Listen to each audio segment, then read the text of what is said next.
Okay, so last year I was at this doctor's mental health conference. I was invited to be one of those guest speakers in the panel. And after going to it, I was shocked. Not at the fact that 3 junior doctors had taken their lives within days, not at the statistics and figures around depression and suicide in medicine. I guess it's sad that we're sort of used to that fact now. But no, I was shocked at just how many people there were out there trying to do something about it. And more importantly, I was shocked by how much there was out there already to help people. If there's nothing else you take away from this video, then please do share this around. There's a helpline that's run by doctors for doctors and medical students 24/7 in Australia. You can talk to someone from the profession, I guess, who's been through what you have, and hopefully they'll be able to help you out. I'll put all those numbers up here. I'll try and find if there are any around the world too. But yeah, I mean, this information, it could literally save lives. So I thought it was something you guys should know. But yeah, depression and bullying in medicine. I mean, we seem to hear about it a lot. But many wonder why doctors are so depressed. I mean, it's a respected profession.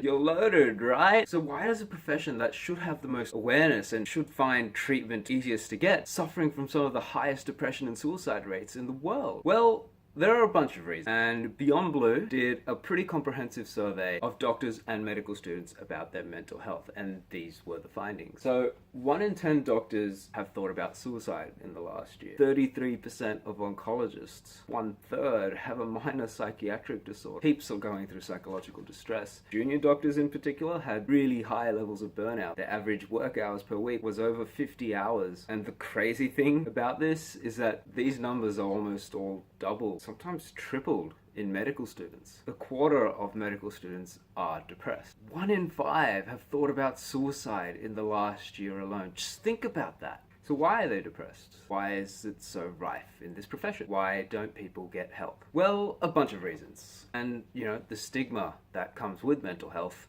is one of them. Nearly 60% of doctors think it's embarrassing to have a mental illness. 48% are less likely to appoint another doctor who is or has been mentally ill, and 4 in 10 believe that it is perceived that doctors who have a mental illness are worse doctors. Embarrassment is cited by 35% of people as a reason why they're not accessing care. But there's also the lack of self-care. Part of it is the long hours, but on the other hand, there's also this pressure to perform, this expectation that we have of ourselves and people have of us to serve. So many end up self-medicating with alcohol and drugs. I mean, the rates for some of these are incredibly high. But the biggest reason right now is that there is a fear of a lack of confidentiality. Half of doctors who should be getting help are saying that that's a big barrier to getting it. 34% say that it's the fear of losing their job, of being deregistered, that's a reason why they're not going for it. And there's a myth about that in many states in Australia. There's this policy of mandatory reporting in the profession, which states that doctors must alert the medical board or authorities when doctors are impaired. It's something in place to protect the community. Now, these mandatory reporting obligations have really high thresholds. I mean,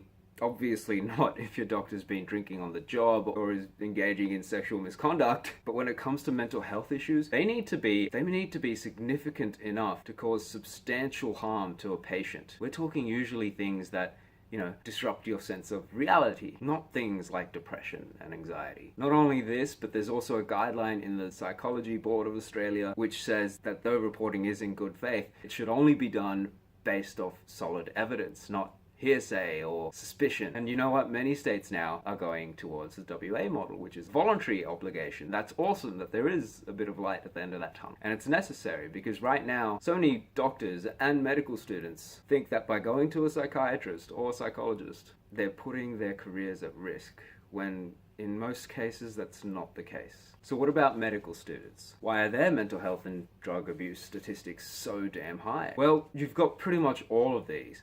Plus the fact that you're a student, right? You're poor. Often, in many cases, students are away from home for the first time. We're also young and at higher risk of mental illnesses in the first place, which doesn't make things easy. But there's also other factors involved. I think a culture of bullying, often medical schools are complicit in this. Doctors and future doctors are pushed into the ground. I guess the thought process, the culture behind this is there's this idea that med school should be tough, that it's okay to do so because the job is tough. This is just hardening them up. We need tough doctors out there to help people. I think in equally as many cases as not, the medical school doesn't help. They sometimes make it worse for students. But here's the thing, there's no evidence anywhere suggesting that doctors with mental health conditions perform worse than doctors who don't. And you know what? I argue that they're likely going to be better. They're going to be better able to empathize and understand and see when their patients are going through things. Me, I have amazing doctors who are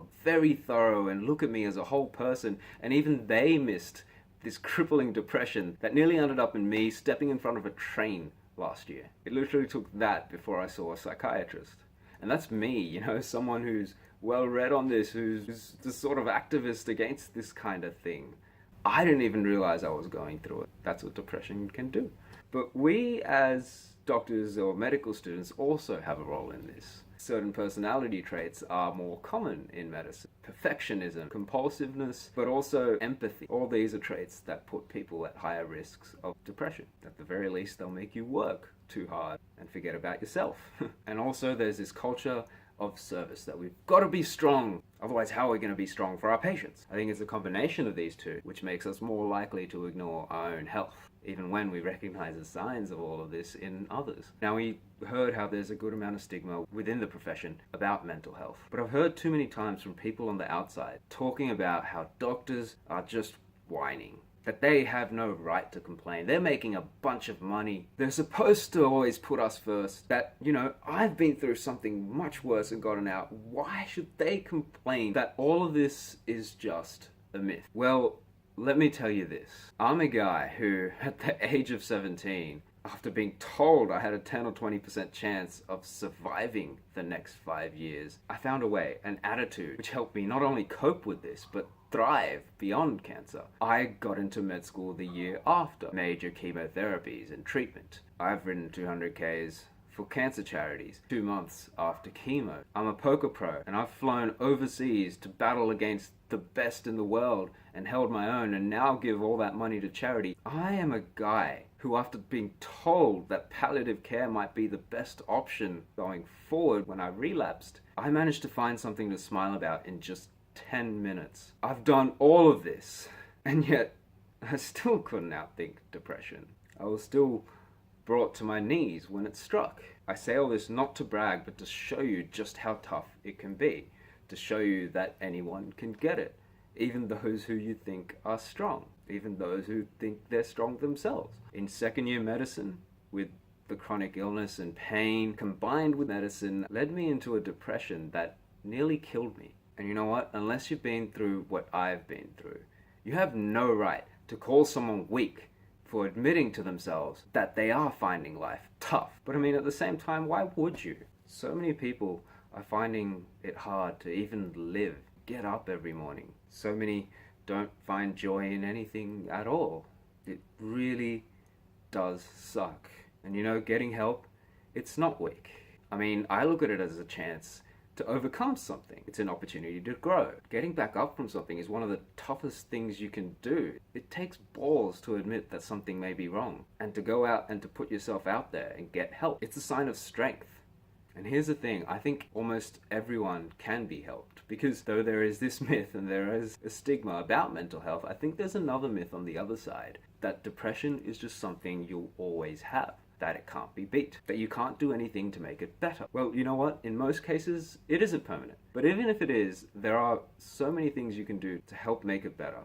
And you know what? The things that make you feel queasy about seeing a professional, they're the very things that make them the perfect person to go to. These guys, you never have to see them in real life. You don't have to worry about their judgments or their thoughts about you. They legally can't tell anyone what you've told them. As we know now, in most cases, they won't be, ruining your job prospects. But, they're literally professionals at helping people. They've probably helped so many other people who've been through your situation as well. Even talking to a friend helps. When you are down, though, you're more inclined to pity yourself, to even hate yourself. And you may feel like a burden for doing so, but ask yourself this: if your friend was feeling as crap as you are right now, wouldn't you want to help them? I'm sure there is someone in your life who wants to help you, and it can be really tough to think of that person when you are going through something, but they are there.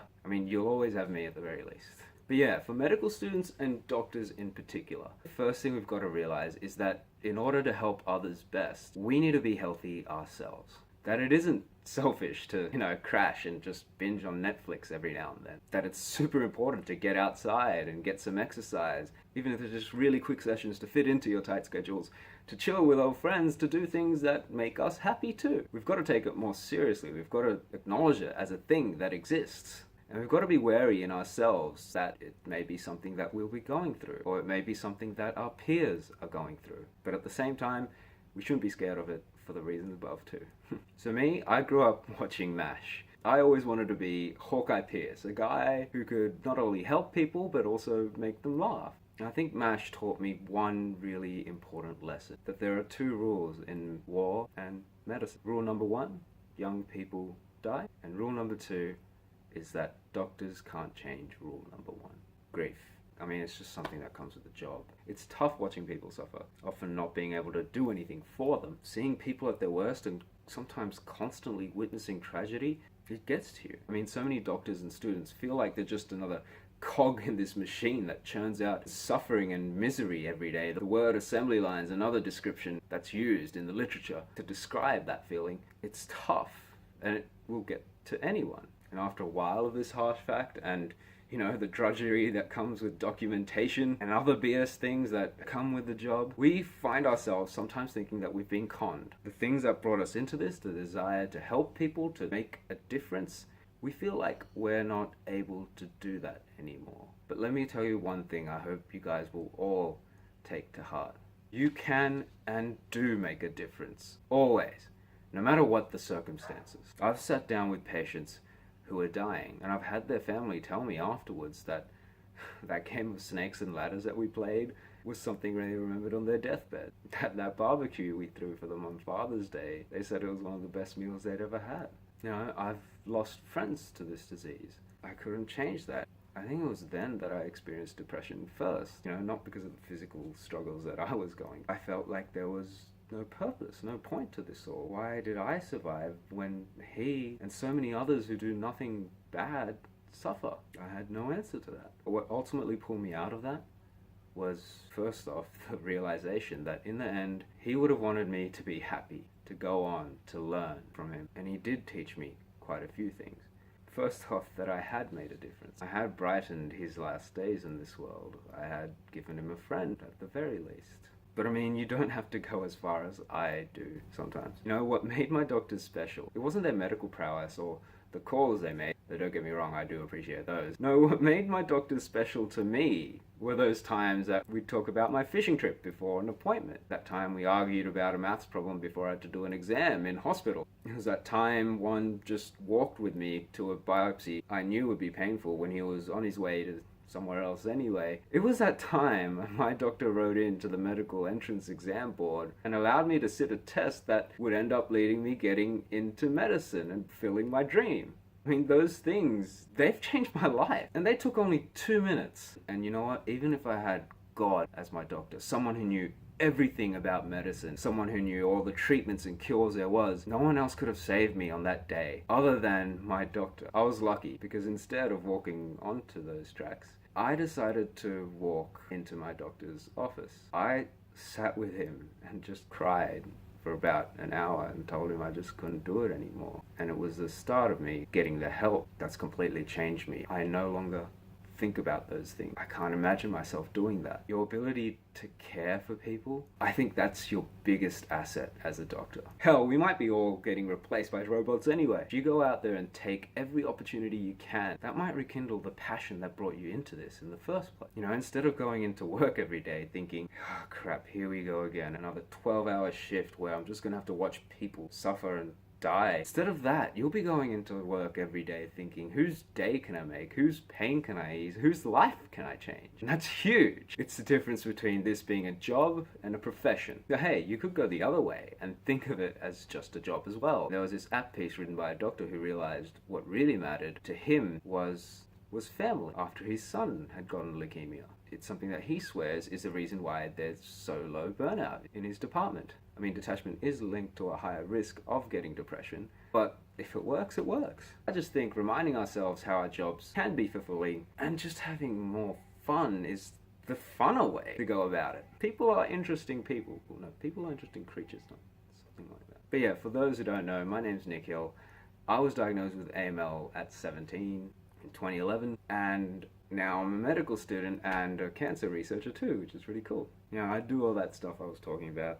The poker, it all going to charity. Well, 10% of that goes towards the most effective charities in the world as rated by GiveWell. Something you should check out. It's the world's most in-depth research on this. But the rest is going to a social enterprise of mine called Get to Sleep Easy. And we're starting to make waves. So we've created a $200 alternative for the hospital bed that can send alerts to nurses or carers when patients have gotten up awkwardly or been away for too long.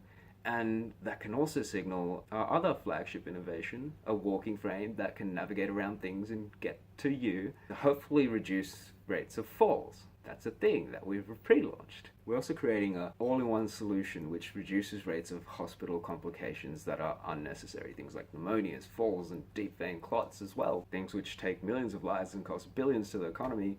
Things that nearly have taken me. By lowering the barrier of entry to, combat these diseases, hopefully we'll reduce the incidence of them. But also we're aiming to make hospitals more fun and human too. I'm always also here for you if you want. Feel free to shoot me a message anytime that you're feeling down, and I'll try and help you.